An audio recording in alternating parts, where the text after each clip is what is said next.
कोई विशेष कृपा हो रही है, तो उस कृपा में पता नहीं नहाते नहाते क्या क्या चित्त में विचार आ रहे हैं। ये लक्ष्मण जी राम जी के संवाद के विषय में देखो ठाकुर जी क्या सुनना चाहते हैं। कल जब लक्ष्मण जी ये पूछ रहे हैं कि ईश्वर जीव भेद प्रभु, ईश्वर और जीव का भेद बताओ। महाराज लक्ष्मण जी प्रत्यक्ष में जीव धर्म के आचार्य हैं। जीव को अपना धर्म कैसे निर्वाह करना, इस बात को सिखाने के लिए लक्ष्मण जी ने अपने चरित्र को प्रकाशित करा। कैसे? मंदउलछि मना पद जल जाता, गोस्वामी जी कह रहे हैं बालकांड की वंदना।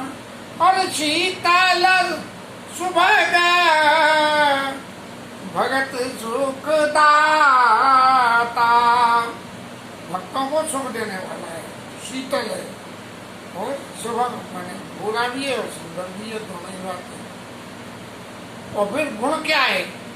रघुपति की रहती विमल पताका और दंडा समान भयउ जल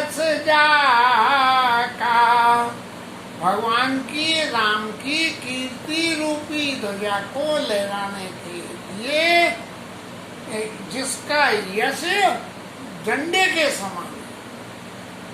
अब झंडा क्या बिना डंडे के किसी काम का? जमीन में पड़ा रहेगा महाराज। लेकिन यदि झंडे पे चढ़ गया और झंडे को हवा मिल गई तो झंडा फहराने लगेगा। तो रघुपति कीरत विमल पताका और दंड समान भयउ जस्या का, ऐसे भगवान राम की कीर्ति को फैलाने वाले ये महाराज लक्ष्मण जी, जिनको के जीव को अपने आचरण को भगवान के प्रति किस तरह से मोरे सवैये के तुम स्वामी दीन बंधु अंतर्यामी, ऐसा समझने वाले लक्ष्मण जी पूछ रहे हैं कि ईश्वर जीव भेद प्रभु, ईश्वर जीव का महाराज भेद बता दो। अरे भैया आप आचार्य हो तो सबरे भेद को तो जानते होगे, जीव धर्म के आचार्य हो तो जीव को भी जानोगे। भैया मिठाई जो है मीठी है और बहुत बढ़िया बनी है, तो बनी कई चीज से ये भी तो जानोगे ना, कि खाली ऐसा ही थोड़ी है। भाई बनाने का तरीका नहीं मालूम हो, लेकिन खाने का तो तरीका मालूम होगा कि भाई खाने में भाई ये बनी जो है मैदा की है, सूजी की है, काई की है। तो ये जो है ईश्वर जीव भेद प्रभु और सकल कहो समझाए, और किस लिए महाराज समझा के कहना। अब देखिए कितनी ये लक्ष्मण जी जीवों के धर्म के लिए कितना बढ़िया प्रश्न ठाकुर जी कह रहे हैं। और किस लिए? बोले जाते होई चरण रति शोक मोह जाय। महाराज वो तरीका बताना ईश्वर जीव के भेद का, जिससे आपके चरणों में तो प्रीति हो और शोक और मोह चला जाए। अब जब शोक और मोह चला ही जाएगा तो निश्चित रूप से संसार में सबसे बड़ी बात ये है कि जो संसार में आया है शोक और मोह, उसका संग तो छोड़ नहीं सकते। क्यों? कि ये संसार है ही हर्ष और क्या है? हर्ष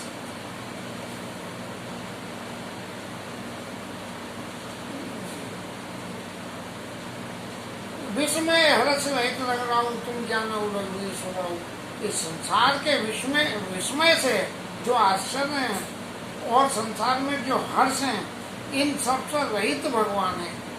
तो ये संसार में जो है शोक मोह होंगे तो जो है हर्ष और विस्मय होगा, और हर्ष और विस्मय होगा तो चरणों में रति कहाँ से होगी।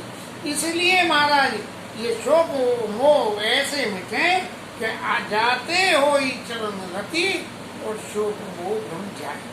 ये कह के लक्ष्मण जी ने अपनी वाणी को बयान दिया है। और भगवान फिर कहने लगे,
लक्ष्मण जी देखिए मैं आपको बहुत संक्षेप में कहूँगा,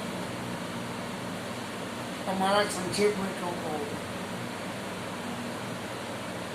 जब मैं संक्षेप में कहूँगा क्योंकि जब मैं विस्तार में ज्यादा कहूँगा तो विस्तार में हो सके कई हुई बात आपके समझ में भले ही उतर जाए, लेकिन जाते होई चरण रति वो बात कैसे आ पाएगी? आप तो समझ लोगे, लेकिन हर कोई नहीं समझ पाएगा। इसलिए थोड़े माँ सबा कहूँ बुझाई। महाराज आप तो सब समझ लोगे, इसलिए सुना होता मना मति चितलाई। मन से और मति और चित्त, ये तीनों चीजें जब तक आपस में न मिले, हाँ, तब तक ये ज्ञान, भक्ति और वैराग्य, इन तीन चीजों की सही, इनके तीनों के सही पैरामीटर समझ में नहीं आएंगे। इसलिए इन तीनों को समझने के लिए सुनाऊं तात मन, मति और चित्त। मन तो भागे जो है भलाई की दुकान के लड्डू खाने में, और मति ने सुन रही है तो मति की समझ में तो आ रही है, लेकिन हृदय में क्या है? हृदय में तो कुछ और ही आस लगी हुई है कि महाराज ये कथा पूरी हो जाए तो ये काम करना है। तो इसलिए सुनाऊं तात मन, मति, चित्त लाई। अब इनकी जो व्याख्या में हम जाए कि भाई लक्ष्मण जी जीव के लिए, संसारिक जीव के लिए ये बातें हैं भगवान से पूछ रहे हैं, और भगवान उसी स्वरूप, उसी को समझाने के लिए इन बातों को कह रहे हैं। कैसे कि महाराज लक्ष्मण जी आप समझिए क्या है।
मेरु तोड़ मोर यह माया, वो माया इतनी है। ये माया जो है ईश्वर और जीव के स्वरूप को अलग अलग करने के लिए मैं और तू, मेरा और तेरा, ये बातें ईश्वर और जीव के स्वरूप को अलग करती है। ये माया का स्वरूप है। जहाँ चित्त में मेरा और तेरा पैदा हो जाए, बस वही माया का प्रारंभ शुरू हो गया। अब जब माया का प्रारंभ हो गया तो बहुत सारी चीजें और भी आएंगी जिनका आगे प्रसंग आया। लेकिन ये माया मेरा और तेरा करने से कैसी है? ये मेरा तेरा किस बात का मेरा और तेरा है?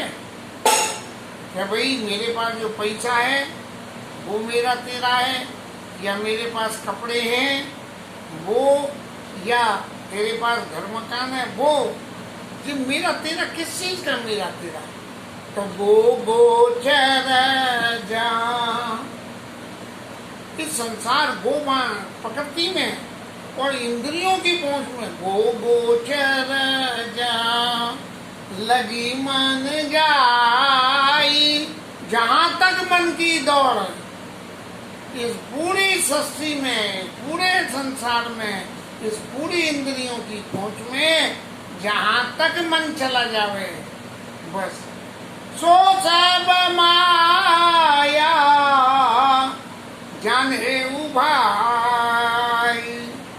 जब मन इधर उधर भागता डोले, यहाँ गए वहाँ गए, ये करा, इसमें ये कर लेंगे, यहाँ मकान ले लेंगे, यहाँ बैठ के भजन करेंगे, बस वो ऐसे ही सब्जी जब कल्पनाएं चित्त में दौड़ने लगे तो समझ लो कि ये मन माया के चक्कर में घूम रहा है।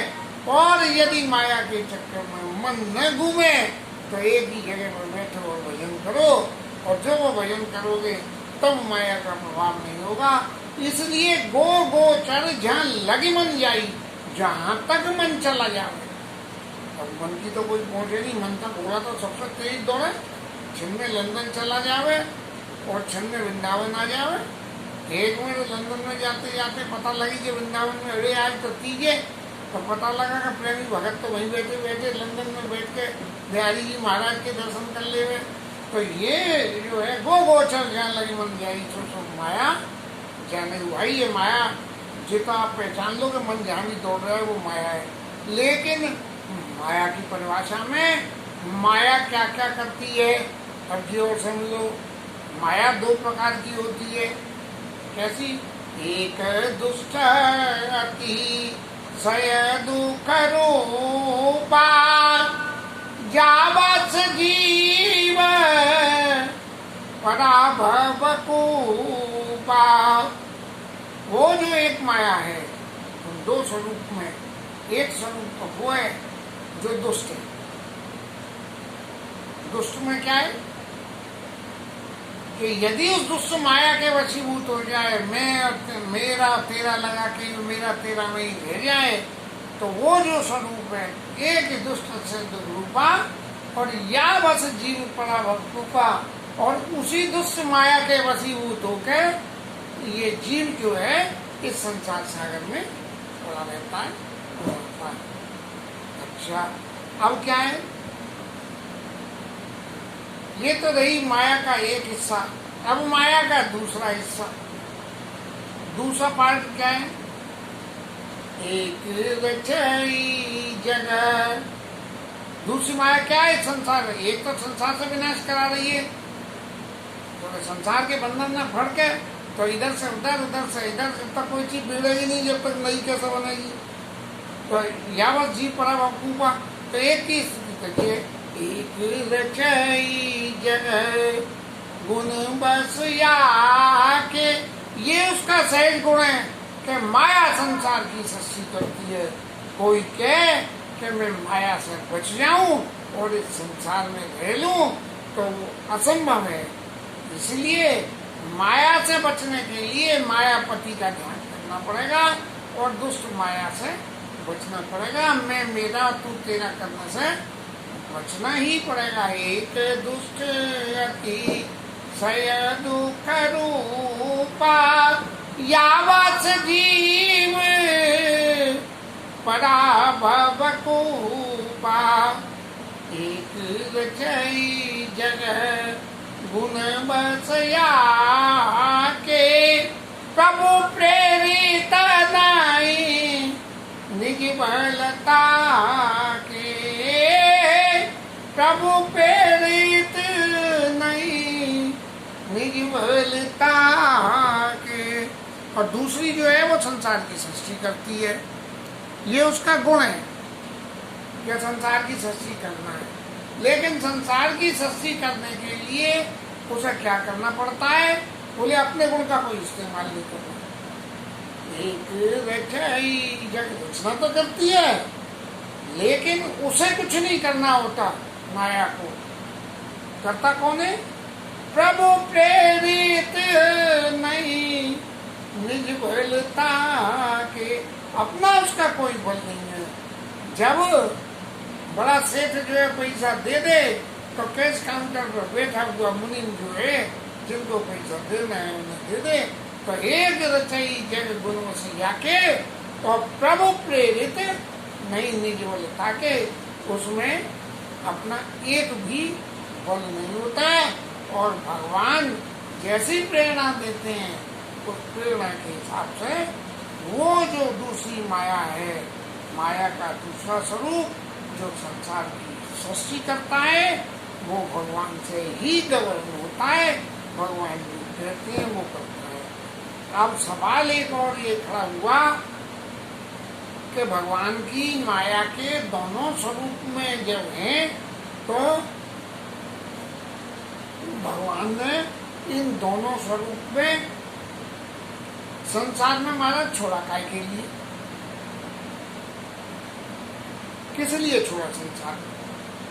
भाई भगवान चाहते हैं कि भाई संसार में धर्म की स्थापना हो।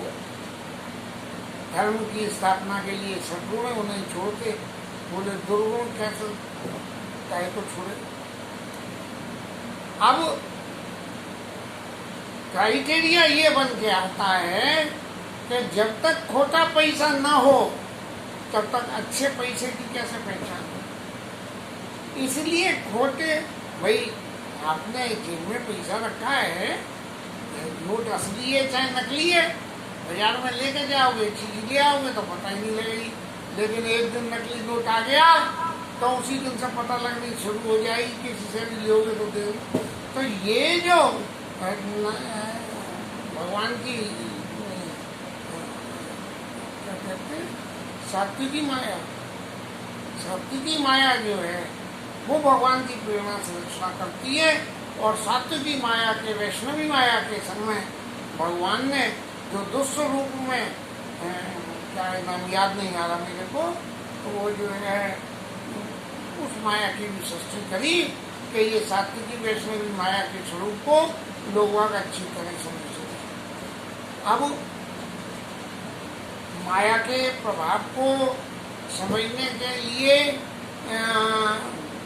जरा सा यदि हम उत्तरकांड में चले जाएं, मुचुंडी महाराज के प्रसंग को ध्यान में करें, तो शायद मैं कुछ भूल पे ना हूँ। तो ये भगवान की माया,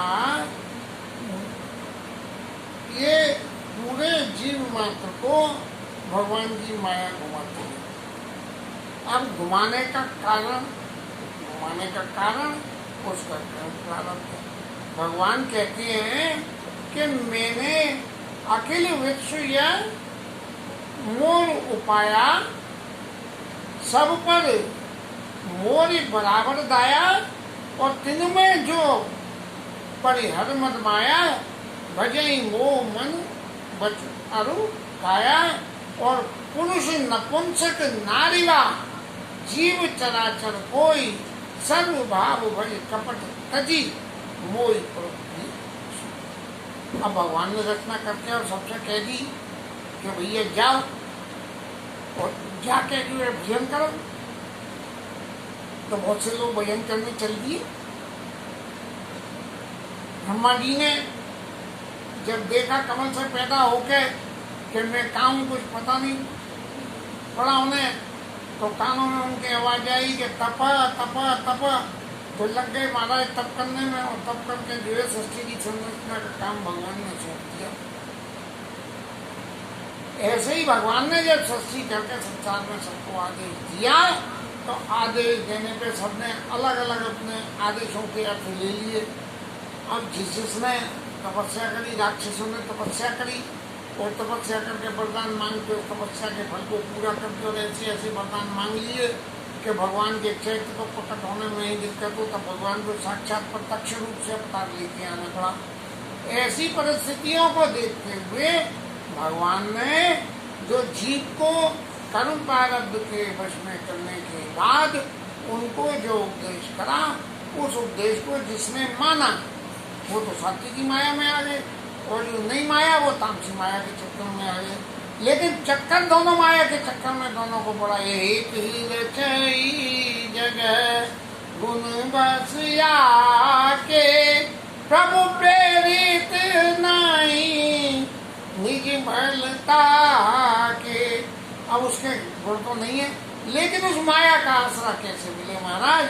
तो महाराज का माया उस वैष्णवी माया का असल मिलने के लिए बहुत जरूरी है। क्या है? ज्ञान मान ज्ञान एक नाई। ज्ञान का मान जरा भी नहीं हो। मैं बहुत कुछ जानता हूँ, किसी तरह का मान अभिमान नहीं। कैसा? मैं भजन नहीं करता। बोले महाराज कितनी माला करते हो? अरे इतनी माला करता हूँ। नहीं, अगर आप बताने लगे तो इसका मतलब आपके चित्त में अभिमान आ गया।